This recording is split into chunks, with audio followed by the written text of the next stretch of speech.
Hey guys, it's Jeff here at Action Reloaded. How are all three of you? Hi, Jeff. Doing Very well, good. Jeff. How Hello, are Jeff.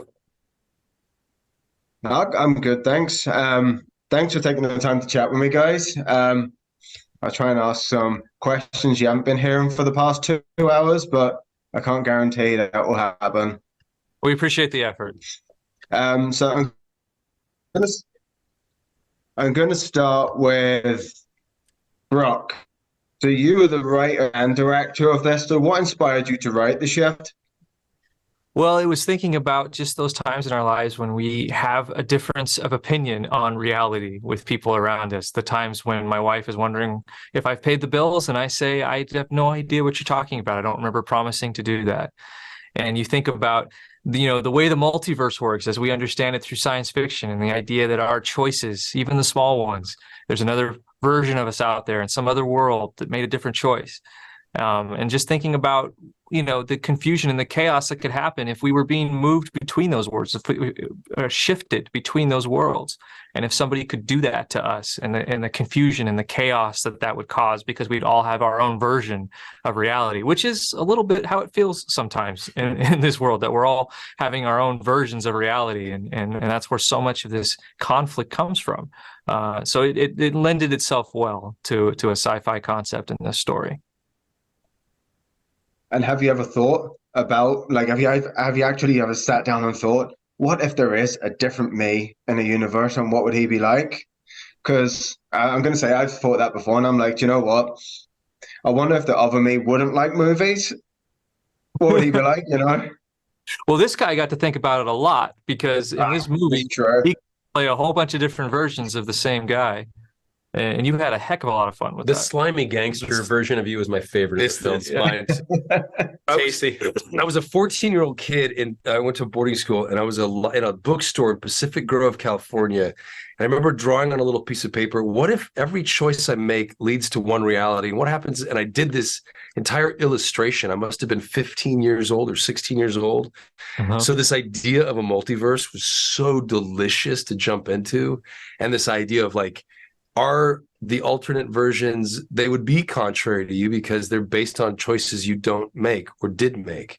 So you would eventually, the schism would get so great that you would see yourself almost unrecognizable in this other version of yourself. Yeah. It's like a darker version of what Marvel was doing, really, isn't it? Yeah, a little bit. Take that. Yeah.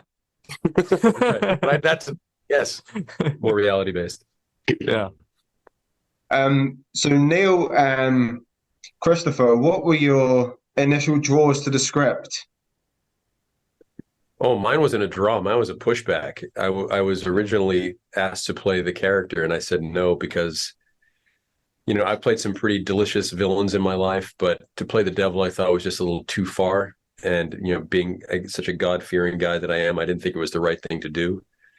And then my wife, Reve, and I had a long conversation and prayed over it. And she said, well, since you're probably the best villain in Hollywood and have one of the best relationships with God in Hollywood, you need to play this character. And for the reasons being that if someone else plays it who isn't a believer, it would come off really kind of could be slimy or slippery type of over the top type of villain. And she said, you kind of owe it to this film that's offered this position to you to do it and crush it. So that was my kind of impetus for jumping aboard this thing. And I am so blessed and thankful that I did, because the words that Brock let me play with, and to be able to act opposite the amazingly talented Kristoffer Polaha. And I don't say those two things lightly. These two guys, for a first-time director, what Brock did is just incredible. You look at the shots that he made. There's shots that from the view, I forget what they're called, but every time it's a shot in the theater, these low-angle shots that are like Satan looking from hell at everything. Yeah. And then there's the desaturation of color, and then there's the music that's chosen, and then there's the shots and shooting in Alabama where we shot. It looked so incredible. We got to shoot on this one stage in this one theater that Martin Luther King spoke at. Mm-hmm. And the chills that you get through your body when you get to do these types of things are amazing. But then to work opposite Chris, who is such an attentive artist. He just listens to what's going on. He understands the situation that he's in. His intentions are always 100%, he gives his all to the character. So for me, a guy who does the same, I'm all in on every character I play. I don't want to let the audience down. And to be able to play opposite someone who feels the same way, and a director, writer who cares so much about the project, and to have a company like Angel Studios to run with this, here's the thing. Anybody who wants films like this to be made more of, you have to go out this weekend and support this film. Buy a ticket for you, buy a ticket for your family, buy a ticket for people who can't afford these tickets. And you can do that when you go onto the website. Make sure that you're paying this forward, because if you do, it tells all of Hollywood, all right, we're getting tired of the usual dark fare that you make. I want to go to a film where I can bring my whole family. We can have a great discussion about a film, and we can make a better place in life because of the films that we make. That's what they're doing at Angel Studios. So please, I implore every one of you, as a Christmas gift, buy some tickets, buy 1 ticket, buy 10 tickets, buy as many as you can. That will help Hollywood realize, oh, wait a second. We can go back to the old style filmmaking and make a family happy. And that's what they've done. And that's what we're doing. And that's what I hope you all support this weekend. Yeah. That was probably like the best plug for a movie I've ever heard. I was there halfway through. I was like, I am hiring you to promote my website. From the soul. I mean, that's just the truth. And we can do that. We have the power to change Hollywood right now.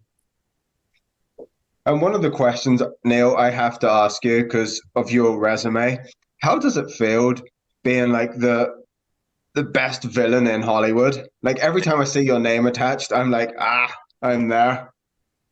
Well, as everyone knows, I won't do certain scenes. So that prohibits me from being the hero in just about any film, because you always have to kiss the girl in the end type of thing. And I've just never been comfortable with that.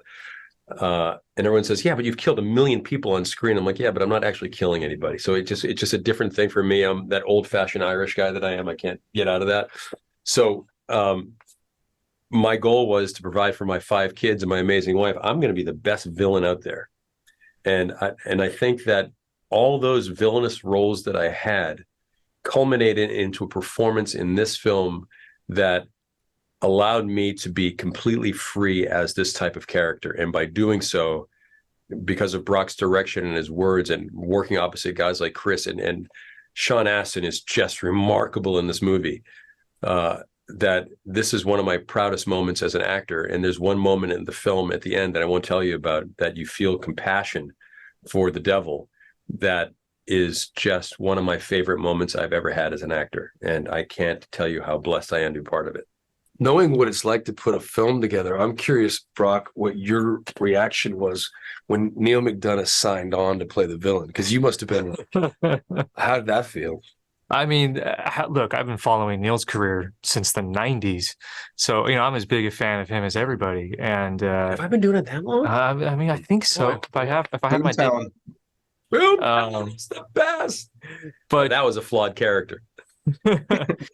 But to have Neal on this film, to have him lend his talents, look, this was a character that was really tricky, and it was written in a very specific way. And there were people who read the script and who did not understand the approach to the benefactor and the approach to the devil. He's written in a very different way than we're used to seeing, and that was very intentional. And some people read it and just were like, I don't get it. It doesn't seem that scary to me. But Neal read it and he saw it, and he saw it was scary, which is why he's probably one of the reasons you said no immediately. But then thankfully, thank goodness you said yes, and thank goodness Hervé changed your mind, because what you brought to it, not only did you get it, but you enhanced it. You made it bigger. And that, I mean, that's the fulfillment of, there's been a lot of dreams fulfilled in the making of this film. And that was certainly way up there. But at the same time, I mean, your partner in crime here, Chris, this guy turned in the same way, turned Kevin into more than he was on the page, brought this guy to life in a way that is just absolutely extraordinary. I'm grateful for both of these gentlemen, because they are in the DNA of this film in a way that I never could have expected or anticipated. They took this film and these characters as their own.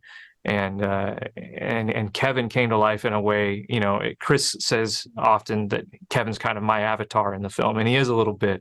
And so it's hugely satisfying to be able to point to his performance and say, not only is that the character that I wrote, that's better than what I wrote. It's extraordinary. It's extraordinary performances. Well, the movie itself is brilliant. Like, I didn't really know what to expect when I was going in because, as I've recently been saying in interviews, I dodge trailers and just go straight in. And Nice. I love the movie. Chris and Neil, amazing performances, man.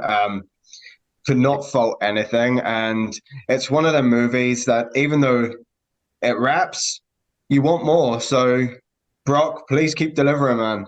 I hope so. I hope to I keep can't wait going. to see what part 2 is going to be like. Part 2. Oh god, Be fantastic. let's get part 1 into the world. That's right. Right, guys, thank you so much for your time. And hopefully, if there is a part 2, we can do this again.